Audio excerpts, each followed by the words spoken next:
نستغفره ونتوب إليه ونعوذ بالله من شرور أنفسنا ومن سيئات أعمالنا من يهده الله فلا مضل له ومن يضلله فلا هادي له ونشهد أن لا إله إلا الله وحده لا شريك له ونشهد أن سيدنا ومولانا محمدا عبد الله ورسوله الذي أرسله الله تعالى بالحق بشيرا ونذيرا وداعيا إلى الله بإذنه وسراجا وقمرا منيرا فقد قال الله تعالى في كلامه المجيد والفرقانه الحميد أعوذ بالله من الشيطان الرجيم بسم الله الرحمن الرحيم يا أيها الذين آمنوا استعينوا بالصبر والصلاة إن الله مع الصابرين ولا تقولوا لمن يقتل في سبيل الله أموات بل أحياء ولكن لا تشعرون إن الله وملائكته يصلون على النبي يا أيها الذين آمنوا صلوا عليه وسلموا تسليما اللهم صل على سيدنا مولانا محمد وعلى آل سيدنا مولانا محمد اللهم صل على سيدنا مولانا محمد وعلى آل سيدنا مولانا محمد بلغ العلا بكماله كشف الدجى بجماله حسنة جميع خصاله صلوا عليه وآله আলহামদুলিল্লাহ। সর্বপ্রথম বিশ্ব জাহানের মালিক আল্লাহ পাক রব্বুল আলামিনের কাছে লাখ কোটি শুকরিয়া আদায় করি যে মহান মালিক আমাদেরকে সপ্তাহের শ্রেষ্ঠ দিন জুমার দিন সবার আগে মসজিদে আসার এবং বসার জন্য তৌফিক দান করলেন। সে মহান মালিকের দরবারে আমরা সবাই লাখ কোটি শুকরিয়া আদায় করি। আমরা সবাই বলি আলহামদুলিল্লাহ। দুরুদ ও সালাম প্রেরণ করছি আমাদের নবী বিশ্ব নবী সাইয়্যিদুল মুরসালিন বিশ্ব নবী মুহাম্মদুর রাসূলুল্লাহ সাল্লাল্লাহু আলাইহি ওয়াসাল্লামের প্রতি। আত্মার মাগফিরাত কামনা করি সকল ভাইদের যারা ঈমান নিয়ে মৃত্যুবরণ করেছেন। আল্লাহ রাব্বুল আলামিন যেন সবাইকে মাফ করে দেন, সকলে বলে আমিন। সম্মানিত উপস্থিতি, সম্মানিত মুসল্লিয়ান ইকরাম, গত জুমায় আমরা হিজরি সন ও মুহররম মাসের ফজিলত সম্পর্কে জেনেছিলাম। এই মুহররম মাসের অনেকগুলো ঘটনা রয়েছে।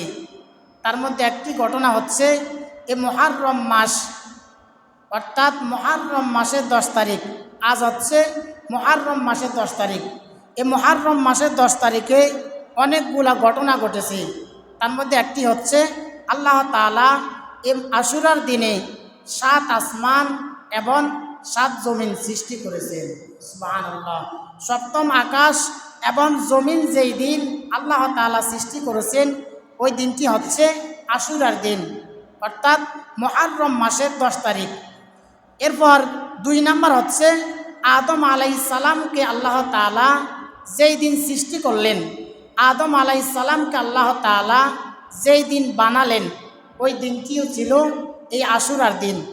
আদম আলাইহিস সালামকে আল্লাহ তাআলা যেই দিন জান্নাত থেকে বের করে দুনিয়াতে পাঠালেন, অর্থাৎ আদম আলাইহিস সালাম যখন নিষিদ্ধ গাছের ফল ভক্ষণ করলেন, আল্লাহ তাআলা তখন আদম আলাইহিস সালাম এবং হাওয়া আলাইহিস সালামকে যেই দিন জান্নাত থেকে দুনিয়াতে পাঠালেন ওই দিনটিও ছিল এই আশুরার দিন। সুবহানাল্লাহ। এরপর 4 নাম্বার হচ্ছে হযরত নূহ আলাইহিস সালামকে মহাপ্লাবন থেকে আল্লাহ তাআলা যেই দিন মুক্তি দান করলেন ওই দিনটিও ছিল আশুরার দিন। নূহ আলাইহিস সালাম যখন 900 থেকে 950 বছর পর্যন্ত দ্বীনের দাওয়াত দিলেন, কিন্তু দেখা গেল নূহ আলাইহিস সালামের কওমদের মধ্য থেকে মাত্র 80 থেকে 100 জন লোক ঈমান আনলো। নূহ আলাইহিস সালাম যখন 900 থেকে 950 বছর পর্যন্ত দাওয়াত দিলেন, যখন তেমন কোনো মানুষ নূহ আলাইহিস সালামের দাওয়াত গ্রহণ করলো না, নূহ আলাইহিস সালাম তখন তার কওমের জন্য আল্লাহর কাছে বদদোয়া করলেন। আল্লাহ তাআলা নূহ আলাইহিস সালামের দোয়া কবুল করলেন। দোয়া কবুল করে আল্লাহ তাআলা নূহ আলাইহিস সালামকে বললেন, ওয়াসনাইল ফুলকা বিআইনিনা ওয়া ওয়াহইনা ওয়ালা তুখাতিবিনি ফিল্লাযীনা যালামু ইন্নাহুম মুগরাকুন। আল্লাহ তাআলা বলেন, ওয়াসনাইল ফুলকা বিআইনিনা, এ আমার নবী নূহ, তুমি আমার চোখের সামনে নৌকা বানাও। ওয়া ওয়াহইনা, আমি তোমাকে যেভাবে ওহী করব, আমি তোমাকে যেভাবে বলবো, আমি তোমাকে যেভাবে আদেশ করব তুমি সেভাবে নৌকা বানাও। ওয়ালা তুখাতিবিনি ফিল্লাযীনা যালামু, আর যারা জুলুম করেছে তাদের ব্যাপারে তুমি আমার কাছে কোনো সুপারিশ করতে পারবে না। ইন্নাহুম মুগরাকুন, নিশ্চয় আমি আল্লাহ তাদেরকে মহাপ্লাবন দিয়ে শেষ করে দিব। নূহ আলাইহিস সালাম যখন নৌকা বানানো শেষ করলেন, নৌকা বানানো শেষ হওয়ার পর আল্লাহ তাআলার পক্ষ থেকে গজব নেমে আসলো। আল্লাহ তাআলা বললেন, হাত্তা ইযা জা আমরুনা ওয়াফারাত তান্নুর। আল্লাহ তাআলা বলেন, যখন আমার আদেশ চলে আসলো ওয়াফারাত তান্নুর, তখন চুলা থেকে পানি উঠা শুরু করলো। নূহ আলাইহিস সালাম যখন নৌকা বানানো শেষ করলেন, আল্লাহ তাআলার পক্ষ থেকে তখন গজব আসলো। গজব আসলো কি? আল্লাহ তাআলা বলেন, ওয়াফারাত তান্নুর, প্রত্যেক মানুষের ঘরের মধ্য থেকে, সকল মানুষের, নূহ আলাইহিস সালামের কওমের মধ্য থেকে যত মানুষ ছিল সকল মানুষের ঘরের মধ্যে যে চুলাগুলো রয়েছে চুলার মধ্য থেকে তখন পানি উঠা শুরু করলো। পানি উঠতে উঠতে দেখা গেল সকল কিছু ডুবে গেল। আল্লাহ তাআলা নূহ আলাইহিস সালামকে বললেন, হে নূহ, তোমার উপরে যে সকল ঈমানদাররা ঈমান এনেছে, অর্থাৎ তোমার কওমের মধ্য থেকে যারা তোমার উপরে ঈমান এনেছিল, তুমি তাদেরকে নিয়ে নৌকায় উঠে যাও। নূহ আলাইহিস সালামকে আল্লাহ তাআলা বললেন, ওয়াকালা আরকাবু ফিহা বিসমিল্লাহি মাজরিহা ওয়া মুরসাহা ইন্না রাব্বি লাগফুরুর রহিম। আল্লাহ তাআলা নূহ আলাইহিস সালাম বললেন, তোমরা আল্লাহর নামে নৌকা উঠাও।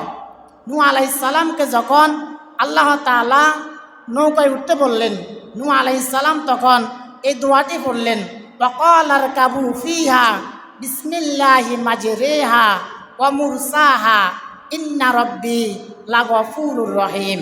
আমরা যখন কোনো যানবাহনে উঠি, আপনি যখন কোনো গাড়িতে উঠবেন, কোনো বাসে উঠবেন, কোনো বিমানে উঠবেন, তখন আপনি দোয়াটি পড়বেন, ওয়াকালা আরকাবু ফিহা বিসমিল্লাহি মাজরিহা ওয়া মুরসাহা ইন্না রাব্বি লাগফুরুর রহিম।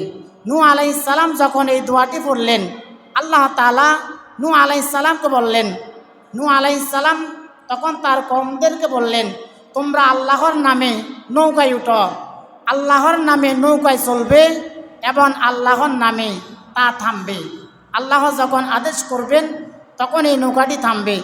সবাই যখন নৌকায় উঠলেন, আর এই নৌকাটি দীর্ঘদিন থাকার পর যেই দিন থামলো, দীর্ঘদিন নৌকাটি চলার পর যেই দিন আল্লাহ তাআলার হুকুমে নৌকাটি থামলো, ওই দিনটি ছিল মুহররম মাসের 10 তারিখ, অর্থাৎ আশুরার দিন। এই আশুরার দিনে আল্লাহ তাআলা নূহ আলাইহিস সালামকে মহাপ্লাবন থেকে মুক্তি দিলেন। এরপর 5 নাম্বার হচ্ছে হযরত সুলাইমান আলাইহিস সালামকে আল্লাহ তাআলা বাদশাহী দান করলেন।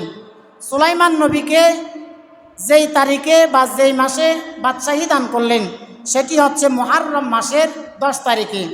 আবার হযরত আইয়ুব আলাইহিস সালাম দীর্ঘদিন অসুস্থ ছিলেন। আইয়ুব আলাইহিস সালাম একটানা 18টি বছর অসুস্থ ছিলেন। 18টি বছর রোগাক্রান্ত ছিলেন। রোগাক্রান্ত থাকতে থাকতে তার পুরা শরীর যখন ফসে গিয়েছে, তার পুরা শরীর ফসে যাওয়ার কারণে আইয়ুব আলাইহিস সালামের এলাকাবাসী তাকে ত্যাগ করল। দুর্গন্ধের কারণে আইয়ুব নবীর আশেপাশে কোনো মানুষ আসতো না। যখন সবাই তাকে রেখে তাকে একটি জঙ্গলে রেখে আসলো, আইয়ুব আলাইহিস সালামের যখন পুরা শরীরের মধ্যে ফসন ধরা শুরু করলো, পুরা শরীর ফসতে ফসতে যখন তার জিহ্বা ফসা শুরু করলো, আইয়ুব আলাইহিস সালাম তখন আল্লাহর কাছে ফরিয়াদ করলেন। আইয়ুব আলাইহিস সালাম বললেন, ওয়া আইয়ুবা ইয নাদা রাব্বাহু আন্নী মাসসানিয়াদ দুররু ওয়া আনতা আরহামুর রাহিমিন। আইয়ুব আলাইহিস সালাম বললেন, আল্লাহ তাআলা বললেন, আর স্মরণ করো সেই সময়ের কথা যখন আমার নবী আইয়ুব আমাকে বলেছিল, রব্বি, হে আমার রব, আন্নী মাসসানিয়াদ দুররু, আমি অসুস্থ, ওয়া আনতা আরহামুর রাহিমিন, আর আপনি তো হচ্ছেন দয়ালু। এতটুকু কথা যখন আইয়ুব আলাইহিস সালাম আল্লাহর কাছে বললেন, আল্লাহ তাআলা আইয়ুব আলাইহিস সালামের কথার জবাব দিলেন। সুবহানাল্লাহ। আল্লাহ তাআলা বললেন, ফাস্তাজাবনা লাহু ফাকাশাফনা মা বিহি মিন দুররিন ওয়া আতাইনাহু আহলাহু ওয়া মিথলাহুম মাআহুম রাহমাতাম মিন ইনদিনা ওয়া যিকরা লিল আবিদিন। আল্লাহ তাআলা বলেন, আমি আমার নবী আইয়ুবের ডাকে সাড়া দিলাম, আর আমি তাকে অসুস্থতা থেকে সুস্থতা দান করে দিলাম। সুবহানাল্লাহ।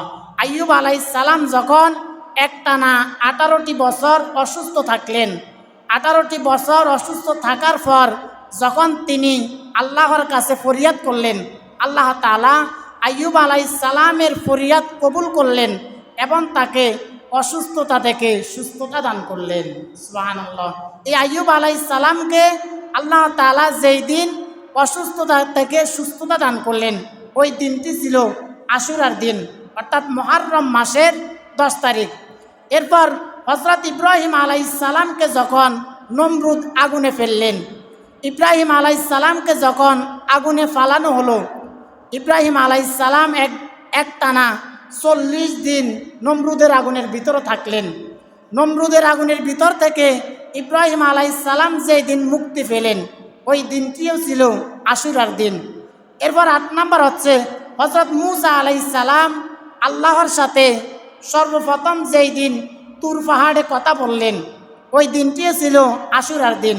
9 নাম্বার হচ্ছে ফেরাউনকে আল্লাহ তাআলা যেই দিন লোহিত সাগরে ডুবিয়ে মারলেন, ওই দিনটিও ছিল আশুরার দিন, অর্থাৎ মুহররম মাসের 10 তারিখ।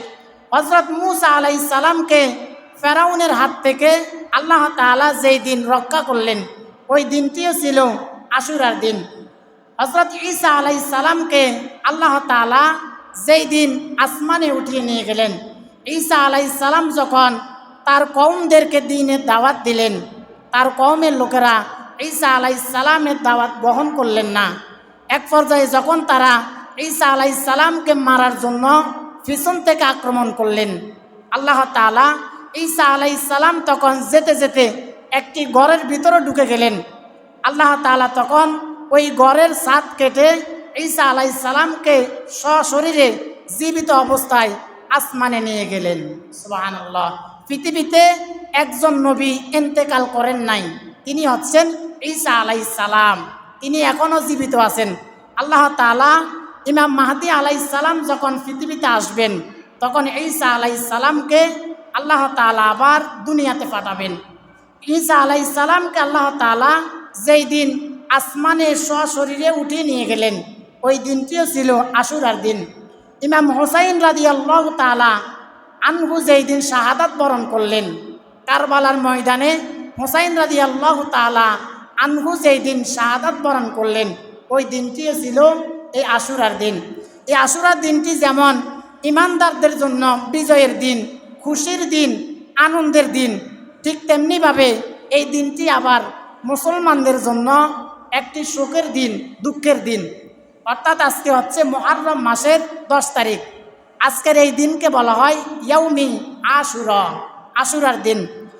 এই আশুরার দিনটি যেমন বিভিন্ন কারণে মুসলমানদেরকে আল্লাহ তাআলা বিজয় দান করার মাধ্যমে মুসলমানদের জন্য, ইমানদার বান্দাদের জন্য বিজয়ের দিন, খুশির দিন, আনন্দের দিন, ঠিক তেমনিভাবে আবার এই দিনটি হচ্ছে মুসলমানদের জন্য একটি সুখের দিন। কারণ এই দিনে রাসূল সাল্লাল্লাহু আলাইহি ওয়াসাল্লামের ওয়াফাতের 50 বছর পরে নবীজি যখন পৃথিবী থেকে ইন্তেকাল করলেন, নবীজির ইন্তেকালের 50 বছর পরে 61 হিজরিতে 61 হিজরি সনে 10 মুহররম এই আশুরার দিনে ইরাকের কারবালা নামক স্থানে রাসূল সাল্লাল্লাহু আলাইহি ওয়াসাল্লামের আদরের নাতি ইমাম হুসাইন রাদিয়াল্লাহু তাআলা আনহু শাহাদাত বরণ করলেন।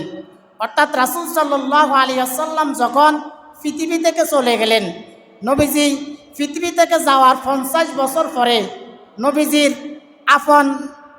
আপন মেয়ে ফাতেমা রাদিয়াল্লাহু তাআলা আনহার ছেলে হুসাইন রাদিয়াল্লাহু তাআলা আনহু ইরাকের কারবালা নামক স্থানে কিছু দুর্ভাগা মুসলমানদের হাতে শাহাদাত বরণ করলেন। এই জন্য এই 10 মুহররম যেমন মুসলমানদের জন্য আনন্দের দিন, খুশির দিন, ঠিক তেমনিভাবে এই আশুরার দিনটি কারবালার কারণে, কারবালার ময়দানে ইমাম হুসাইন রাদিয়াল্লাহু তাআলা আনহু শাহাদাত বরণ করার কারণে এই দিনটি হচ্ছে মুসলমানদের জন্য কষ্টের দিন। এই কারবালার এই ঘটনাটি ইসলামের ইতিহাসে অত্যন্ত নির্মম একটি ঘটনা। আজকে আমরা সংক্ষিপ্তভাবে কারবালার ইতিহাস নিয়ে কিছু জানার চেষ্টা করব। রাসূল সাল্লাল্লাহু আলাইহি ওয়াসাল্লাম যখন পৃথিবীতে আসলেন, নবীজি পৃথিবীতে আসার সময় রাসূল সাল্লাল্লাহু আলাইহি ওয়াসাল্লামের সময়ে তৎকালীন আরবদের কোনো রাষ্ট্র ব্যবস্থা ছিল না। অর্থাৎ রাষ্ট্র ব্যবস্থার অধীনে সেই সমাজ বা রাষ্ট্র পরিচালিত হতো না। যেমন আমাদের বাংলাদেশে একটি রাষ্ট্র ব্যবস্থা রয়েছে, রাষ্ট্রের একটি আইন রয়েছে। যে ব্যক্তি রাষ্ট্রের আইন মানবে সেই ব্যক্তি শান্তিতে থাকতে পারবে, যে ব্যক্তি রাষ্ট্রের আইন মানবে না তাকে শাস্তির সম্মুখীন হতে হবে। রাসূল সাল্লাল্লাহু আলাইহি ওয়াসাল্লাম যখন পৃথিবীতে আসলেন, তৎকালীন সময়ে আরবদের মধ্য থেকে কোনো রাষ্ট্র ব্যবস্থা ছিল না। ওই যুগের গোত্রতান্ত্রিক বা বংশতান্ত্রিক শাসন ব্যবস্থা ছিল। সেই যুগে প্রত্যেক গোত্রের একজন প্রধান ছিল, সে তার গোত্র পরিচালনা করত। অর্থাৎ নবীজি যখন পৃথিবীতে আসলেন তখন আরবদের কোনো রাষ্ট্র ব্যবস্থা ছিল না। তাদের রাষ্ট্রের মধ্যে বিভিন্ন গোত্রের একজন প্রধান ছিলেন। ওই গোত্র প্রধানরা তাদের গোত্র পরিচালনা করত। তার আইনের বাইরে যাওয়ার কোনো সুযোগ থাকতো না। অর্থাৎ গোত্র প্রধান যেই বিচার করতেন ওই বিচার সবাই সঠিক হোক বা ভুল হোক তারা সবাই মানতে বাধ্য হতো। এই পৃথিবীর বুকে সর্বপ্রথম মুহাম্মাদুর রাসূলুল্লাহ সাল্লাল্লাহু আলাইহি ওয়াসাল্লাম পরামর্শভিত্তিক রাষ্ট্র ব্যবস্থার প্রবর্তন করলেন। নবীজি যখন পৃথিবীতে আসলেন তখন নবীজি পরামর্শভিত্তিক সকলের সাথে পরামর্শ করে কিভাবে রাষ্ট্র পরিচালনা করা যায়, নবীজি সেটা সর্বপ্রথম চালু করলেন। যেখানে রাষ্ট্রের প্রধান যিনি হবেন তিনি জনগণের শাসক হবেন না, বরং তিনি জনগণের খাদিম হবেন, জনগণের খেদমত করবেন। রাসূল সাল্লাল্লাহু আলাইহি ওয়াসাল্লাম যখন ইন্তেকাল করলেন নবীজি 11 হিজরি 12 রবিউল আউয়াল সোমবার আনুমানিক 10টা থেকে 11টার সময় ইন্তেকাল করলেন। অর্থাৎ নবীজি 11 হিজরিতে 12 রবিউল আউয়াল সোমবার নবীজি সোমবারে জন্মগ্রহণ করলেন। রাসূল সাল্লাল্লাহু আলাইহি ওয়াসাল্লাম যেই দিন জন্মগ্রহণ করলেন ওই দিনটিও ছিল সোমবার। আবার নবীজি যেই দিন দুনিয়া থেকে মৃত্যুবরণ করলেন, ইন্তেকাল করলেন, ওই দিনটিও ছিল সোমবার। এই জন্য নবীজি বললেন, ফিহি উলিদতু ওয়া ফিহি আমুতু, আমি যেই দিন জন্মগ্রহণ করেছি ওই দিন মৃত্যুবরণ করেছি। অর্থাৎ নবীজি সোমবারে জন্মগ্রহণ করলেন, আবার সোমবারে মৃত্যুবরণ করলেন। রাসূল সাল্লাল্লাহু আলাইহি ওয়াসাল্লাম যখন ইন্তেকাল করলেন, নবীজি যখন সোমবারে আনুমানিক 10টা থেকে 11টার দিকে মারা গেলেন, নবীজির ইন্তেকালের পর সাহাবায়ে কেরাম পরামর্শ করলেন কাকে ইসলামী রাষ্ট্রের খলিফা হিসাবে নিযুক্ত করা হয়। তখন সবাই মিলে সিদ্ধান্ত নিলেন, যেহেতু রাসূল সাল্লাল্লাহু আলাইহি ওয়াসাল্লাম জীবিত থাকা অবস্থায় নবীজি যখন থাকতেন না, তখন নবীজির জায়গায় আবু বকর রাদিয়াল্লাহু তাআলা আনহু নামাজ আদায় করতেন, নামাজ পড়াতেন। সুতরাং সবাই মিলে আবু বকর রাদিয়াল্লাহু তাআলা আনহুকে খেলাফতের দায়িত্ব দেওয়া হোক। রাসূল সাল্লাল্লাহু আলাইহি ওয়াসাল্লাম যখন সোমবারে মারা গেলেন, সোমবার পুরা দিন কাকে নেতা নির্বাচন করা যায় এটা নিয়ে সবাই বসতে বসতে পরামর্শ করতে করতে সোমবার চলে গেল। মঙ্গলবারে রাসূল সাল্লাল্লাহু আলাইহি ওয়াসাল্লামকে দাফন করা হয়, অর্থাৎ নবীজিকে গোসল করা হয়।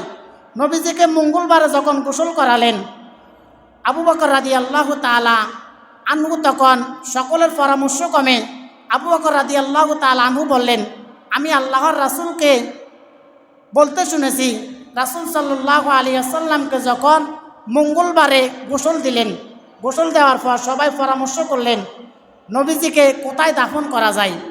তখন আবু বকর রাদিয়াল্লাহু তাআলা আনহু বললেন, আমি আল্লাহর রাসূলকে বলতে শুনেছি রাসূল সাল্লাল্লাহু আলাইহি ওয়াসাল্লাম দুনিয়াতে থাকা অবস্থায় বলেছেন, নবীগণ যেই জায়গায় ইন্তিকাল করবে তাদেরকে সেখানে দাফন করা হবে। অর্থাৎ নবী রাসূলরা যেই জায়গায় মারা যায় তাদেরকে সেই জায়গায় দাফন করা হয়। রাসূল সাল্লাল্লাহু আলাইহি ওয়াসাল্লাম আম্মা জান আয়েশা রাদিয়াল্লাহু তাআলা আনহার ঘরে ইন্তেকাল করলেন। নবীজি যখন সোমবারে মারা গেলেন, সোমবার পুরা দিন কাকে নেতা নির্বাচন করা যায় এটা নিয়ে বসতে বসতে সোমবার চলে গেল। মঙ্গলবারে নবীজিকে গোসল দেওয়া হলো। গোসল দেওয়ার পর রাসূল সাল্লাল্লাহু আলাইহি ওয়াসাল্লামের স্ত্রী আম্মা জান আয়েশা রাদিয়াল্লাহু তাআলা আনহার ঘরে নবীজির কবর করা হলো। নবীজির কবর করার পর নবীজিকে তখন সুন্দর করে গোসল দিয়ে কবরের পাশে রাখা হলো। রাসূল সাল্লাল্লাহু আলাইহি ওয়াসাল্লামকে যখন কবরের পাশে রাখা হলো, তখন নবীজির জানাজা কেউ দেয় নাই। কারণ রাসূল সাল্লাল্লাহু আলাইহি ওয়াসাল্লামের জানাজা দেওয়ার মতো, নবীজির জানাজায় ইমামতি করার মতো পৃথিবীতে কোনো মানুষের যোগ্যতা হয় নাই। কারণ রাসূল সাল্লাল্লাহু আলাইহি ওয়াসাল্লাম বললেন, আনা সাইয়্যিদুন নাসি ইয়াউমাল কিয়ামা, আমি হচ্ছি সকল মানুষের নেতা। আবার অন্য হাদিসে নবীজি বললেন, আনা মুআল্লিমুন, আমি শিক্ষক হিসাবে পৃথিবীতে এসেছি। নবীজি যখন মারা গেলেন, নবীজির কবরের পাশে নবীজিকে সুন্দর করে গোসল করিয়ে কবরের সামনে খাটের মধ্যে রাখা হলো। আম্মা জান আয়েশা রাদিয়াল্লাহু তাআলা আনহার ঘরে যখন নবীজির কবর করা হলো এবং কবরের সামনে নবীজিকে রাখা হলো, এক পর্যায়ে সাহাবীদের মধ্য থেকে এভাবে রাখতে রাখতে মঙ্গলবার দিনও শেষ হয়ে গেল। পরবর্তীতে সাহাবায়ে কেরামদের মধ্য থেকে 10 জন 20 জন করে তারা রাসূল সাল্লাল্লাহু আলাইহি ওয়াসাল্লামের ঘরে ঢুকে তারা একা একা জানাজার নামাজ পড়লেন। অর্থাৎ নবীজির জানাজার মধ্যে কোনো ইমাম ছিল না। 10 জন 20 জন করে তারা একত্রিত হয়ে সবাই নিজে নিজে আলাদা আলাদাভাবে তারা জানাজা শেষ করলো। নবীজির নামাজ পড়তে পড়তে মঙ্গলবার দিন শেষ হয়ে গেল। সোমবার মঙ্গলবার যখন শেষ হলো, বুধবারে গভীর রাত্রে রাসূল সাল্লাল্লাহু আলাইহি ওয়াসাল্লামকে দাফন করা হয়। অর্থাৎ নবীজি সোমবারে 10টা বা 11টার দিকে মারা গেলেন। সোমবার পুরা দিন কাকে নেতা হিসাবে নির্বাচন করা যায় পরামর্শ করতে করতে সোমবার চলে গেল। এরপর মঙ্গলবারে নবীজিকে গোসল দেওয়া হলো এবং নবীজির কবর কোথায় করা যায় সেই ব্যাপারে পরামর্শ করা হলো। তখন আবু বকর রাদিয়াল্লাহু তাআলা আনহু বললেন, নবীজি জীবিত থাকা অবস্থায় বলে গিয়েছেন, নবীরা যেই জায়গায় মৃত্যুবরণ করে তাদেরকে সেখানে দাফন করা হয়।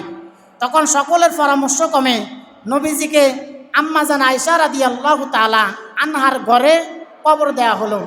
রাসূল সাল্লাল্লাহু আলাইহি ওয়াসাল্লাম ইন্তেকাল করার পর, নবীজিকে দাফন করার পর হযরত আবু বকর রাদিয়াল্লাহু তাআলা আনহুকে নেতা হিসাবে নির্বাচন করা হলো।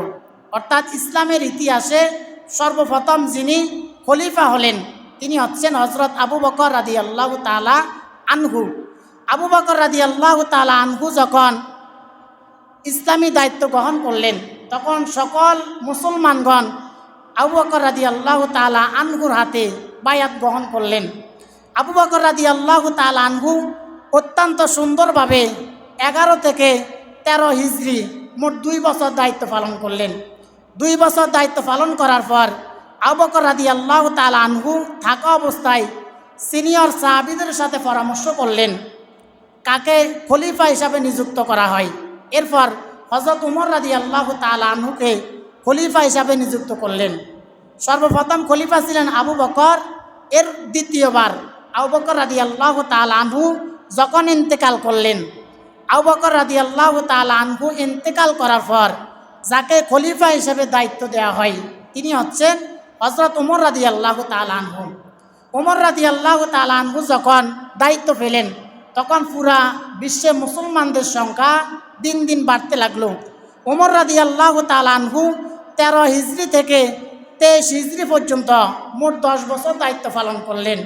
উমর রাদিয়াল্লাহু তাআলা আনহু যখন ইন্তেকাল করলেন তখন উসমান রাদিয়াল্লাহু তাআলা আনহুকে দায়িত্ব দেওয়া হয়।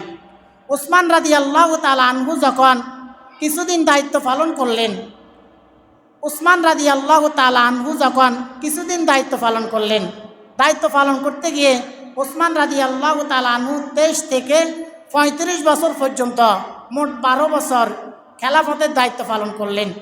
উসমান রাদিয়াল্লাহু তাআলা আনহু ইন্তেকাল করার পরে সাহাবায়ে কেরাম পরামর্শ করলেন কাকে খলিফা হিসাবে নিযুক্ত করা হয়। তখন আলী রাদিয়াল্লাহু তাআলা আনহুকে খলিফা হিসাবে নিযুক্ত করলেন। এই 4 জন হচ্ছে ইসলামের ইতিহাসে সবচেয়ে বড় 4 জন খলিফা। আবু বকর, উমর, উসমান, আলী, এই 4 জন খলিফা ছিলেন। উসমান রাদিয়াল্লাহু তাআলা আনহু যখন ইন্তেকাল করলেন, আলী রাদিয়াল্লাহু তাআলা আনহু খলিফা ছিলেন।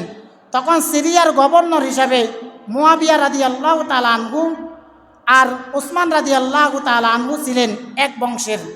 অর্থাৎ উসমান রাদিয়াল্লাহু তাআলা আনহু যখন মারা গেলেন এরপর আলী রাদিয়াল্লাহু তাআলা আনহুকে দায়িত্ব দেওয়া হলো। আলী রাদিয়াল্লাহু তাআলা আনহু ছিলেন তখন সিরিয়ার গভর্নর। আলী রাদিয়াল্লাহু তাআলা আনহু যখন দায়িত্ব পেলেন উসমান রাদিয়াল্লাহু তাআলা আনহুর বংশের মধ্যে মুয়াবিয়া রাদিয়াল্লাহু তাআলা আনহুর হাতে বায়াত গ্রহণ করলেন না। উসমান রাদিয়াল্লাহু তাআলা আনহু যখন দায়িত্ব ছিলেন কিছুদিন পর তাকে ষড়যন্ত্র করে হত্যা করা হলো। উসমান রাদিয়াল্লাহু তাআলা আনহুকে যখন শহীদ করলেন এরপর যখন আলী রাদিয়াল্লাহু তাআলা আনহু দায়িত্ব পেলেন, কিন্তু যাদের কারণে উসমান রাদিয়াল্লাহু তাআলা আনহু মারা গেলেন তারা আলী রাদিয়াল্লাহু তাআলা আনহুর হাতে বায়াত গ্রহণ করলেন না এবং সিরিয়ার লোকজনও আলী রাদিয়াল্লাহু তাআলা আনহুর হাতে বায়াত গ্রহণ করে নাই। মুয়াবিয়া রাদিয়াল্লাহু তাআলা আনহু আলী রাদিয়াল্লাহু তাআলা আনহুকে বললেন, আপনি যতদিন না পর্যন্ত উসমান হত্যার বিচার করবেন, অর্থাৎ আমাদের বংশের যে উসমান রাদিয়াল্লাহু তাআলা আনহুকে হত্যা করা হয়েছে, আপনি যতদিন না উসমান রাদিয়াল্লাহু তাআলা আনহুর বিচার করবেন আমরা ততদিন পর্যন্ত আপনার হাতে বায়াত গ্রহণ করব না। আলী রাদিয়াল্লাহু তাআলা আনহু মুয়াবিয়া রাদিয়াল্লাহু তাআলা আনহুকে বললেন, এই মুহূর্তে রাষ্ট্রের বিশৃঙ্খলা বিরাজমান। উসমান রাদিয়াল্লাহু তাআলা আনহুকে বললেন, এখন এই সময়ে উসমান হত্যার বিচার করা সম্ভব হবে না, কারণ এখন মুসলমানদের মধ্য থেকে 2-3 পার্ট হয়ে গিয়েছে। এখন যদি আমরা উসমান হত্যার বিচার করতে চাই তাহলে আমরা রাষ্ট্রকে সঠিকভাবে চালানোর মতো আমাদের কোনো ক্ষমতা থাকবে না। এই অবস্থায় আমাদের উচিত হবে মুসলমানদেরকে আমরা ঐক্যবদ্ধ করা। মুআবিয়া রাদিয়াল্লাহু তাআলা আনহু তখন মানলেন না। তারা দুইজনের মধ্যে যখন মতবিরোধ সৃষ্টি হলো, তাদের এই মতবিরোধ যুদ্ধ পর্যন্ত চলে গেল। অর্থাৎ এক দলে ছিলেন মুআবিয়া, আরেক দলে ছিলেন আলী রাদিয়াল্লাহু তাআলা আনহু। দোনো দল ঝগড়া করতে করতে তারা যুদ্ধের কাছাকাছি চলে গেলেন। ওই যুদ্ধকে বলা হয় সিফিনের যুদ্ধ। ইসলামের ইতিহাসে যেই যুদ্ধের নামকে বলা হয় সিফিনের যুদ্ধ। সিরিয়ার সিফিন নামক জায়গায় মুআবিয়া রাদিয়াল্লাহু তাআলা আনহুর বাহিনী এবং আলী রাদিয়াল্লাহু তাআলা আনহুর বাহিনী একত্রিত হয়ে গেলেন। এক পর্যায়ে চুক্তির মাধ্যমে তারা মীমাংসা করলেন। ওসমান রাদিয়াল্লাহু তাআলা আনহুকে যারা হত্যা করলেন, তারা আলী রাদিয়াল্লাহু তাআলা আনহুকেও হত্যা করে ফেললেন। অর্থাৎ ওসমান রাদিয়াল্লাহু তাআলা আনহুকে যারা হত্যা করলেন, কিছুদিন যাওয়ার পর যখন আলী রাদিয়াল্লাহু তাআলা আনহুকে দায়িত্ব দিলেন, তখন তাদের মধ্য থেকে দুই গ্রুপ হয়ে গিয়েছে। এক গ্রুপ হচ্ছে মুআবিয়া রাদিয়াল্লাহু তাআলা আনহুর গ্রুপ, আরেক গ্রুপ হচ্ছে আলী রাদিয়াল্লাহু তাআলা আনহুর গ্রুপ। মুআবিয়া রাদিয়াল্লাহু তাআলা আনহুর গ্রুপ এবং আলী রাদিয়াল্লাহু তাআলা আনহুর গ্রুপের মধ্য থেকে তারা ষড়যন্ত্র করে আলী রাদিয়াল্লাহু তাআলা আনহুকে হত্যা করে ফেললেন। আলী রাদিয়াল্লাহু তাআলা আনহুকে হত্যা করে তারা মুআবিয়া রাদিয়াল্লাহু তাআলা আনহুর উপরে দোষ চাপিয়ে দিলেন। তারা বলতে লাগলেন, যেহেতু মুআবিয়া আলী রাদিয়াল্লাহু তাআলা আনহুর সাথে বিরোধ ছিল, তার মানে মুআবিয়া রাদিয়াল্লাহু তাআলা আনহু আলী রাদিয়াল্লাহু তাআলা আনহুকে হত্যা করে ফেললেন। আলী রাদিয়াল্লাহু তাআলা আনহু যখন শাহাদাত বরণ করলেন, এরপর আলী রাদিয়াল্লাহু তাআলা আনহুর ছেলে হাসান রাদিয়াল্লাহু তাআলা আনহু দায়িত্ব গ্রহণ করলেন। হাসান রাদিয়াল্লাহু তাআলা আনহু দায়িত্ব পালন করার পর তিনি দেখলেন মুআবিয়া এবং আলী রাদিয়াল্লাহু তাআলা আনহুর বিরুদ্ধে ষড়যন্ত্র লাগানোর জন্য হাসান রাদিয়াল্লাহু তাআলা আনহুর কাছে তারা বিভিন্ন কথা বলতে লাগলেন। তারা এসে বলতে লাগলেন, তোমার বাবাকে যারা হত্যা করেছে তারা হচ্ছে মুআবিয়ার লোক, কারণ তোমার বাবার সাথে মুআবিয়ার সাথে সবসময় বিরোধ ছিল, তোমার বাবাকে মুআবিয়ার লোক হত্যা করেছে। হযরত হাসান রাদিয়াল্লাহু তাআলা আনহুর আশেপাশে যারা ছিল, তারা যখন যুদ্ধের জন্য প্রস্তুতি গ্রহণ করলেন, হাসান রাদিয়াল্লাহু তাআলা আনহু তখন লক্ষ্য করলেন মুসলমানদের দুই গ্রুপ এখন ফিতনায় জড়িয়ে যাবে। এখন যদি আমি তাদেরকে থামাতে না পারি, তাহলে হয়তো ইসলামের বড় ক্ষতি হয়ে যাবে। হাসান রাদিয়াল্লাহু তাআলা আনহু তখন স্বইচ্ছায় খেলাফতের দায়িত্ব ছেড়ে মুআবিয়া রাদিয়াল্লাহু তাআলা আনহুর হাতে দায়িত্ব দিয়ে দিলেন। অর্থাৎ ইসলামের ইতিহাসে রাসূল সাল্লাল্লাহু আলাইহি ওয়াসাল্লাম যখন মারা গেলেন, নবীজির পরে আবু বকর রাদিয়াল্লাহু তাআলা আনহুকে দায়িত্ব দেওয়া হলো। আবু বকর রাদিয়াল্লাহু তাআলা আনহু যখন মারা গেলেন, তখন ওমর রাদিয়াল্লাহু তাআলা আনহুকে দায়িত্ব দেওয়া হলো। ওমর রাদিয়াল্লাহু তাআলা আনহু যখন শাহাদাত বরণ করলেন, তখন উসমান রাদিয়াল্লাহু তাআলা আনহুকে খেলাফতের দায়িত্ব দেওয়া হলো। উসমান রাদিয়াল্লাহু তাআলা আনহু যখন শাহাদাত বরণ করলেন, তখন আলী রাদিয়াল্লাহু তাআলা আনহুকে দায়িত্ব দেওয়া হলো। আলী রাদিয়াল্লাহু তাআলা আনহুকেও যখন তারা ষড়যন্ত্র করে হত্যা করলেন, তখন নবীজির নাতি হাসান রাদিয়াল্লাহু তাআলা আনহুকে দায়িত্ব দিলেন। হাসান রাদিয়াল্লাহু তাআলা আনহুর সময় যখন মুসলমানদের মধ্যে দুই গ্রুপ তিন গ্রুপ হয়ে গেল, তখন হাসান রাদিয়াল্লাহু তাআলা আনহু স্বইচ্ছায় খেলাফতের দায়িত্ব ছেড়ে মুআবিয়া রাদিয়াল্লাহু তাআলা আনহুকে দিলেন। এই মুআবিয়া রাদিয়াল্লাহু তাআলা আনহু পরবর্তীতে দায়িত্ব পালন করলেন এবং তার ছেলে ইয়াজিদের মাধ্যমে ইয়াজিদ যখন ক্ষমতায় আসলেন, ইয়াজিদ তখন এই কারবালার ময়দানে ইমাম হুসাইন রাদিয়াল্লাহু তাআলা আনহুকে হত্যা করে ফেললেন। আগামী জুমায় আমরা মুআবিয়া রাদিয়াল্লাহু তাআলা আনহু দায়িত্ব পাওয়ার পর কী ঘটনা ঘটেছে এবং কারবালার ময়দানে ইমাম হুসাইন রাদিয়াল্লাহু তাআলা আনহুকে কীভাবে শাহাদাত বরণ করেছেন, সেই সম্পর্কে আমরা আগামী জুমায় জানার চেষ্টা করব। যারা সুন্নত পড়ে না তারা সুন্নত পড়ে নেন।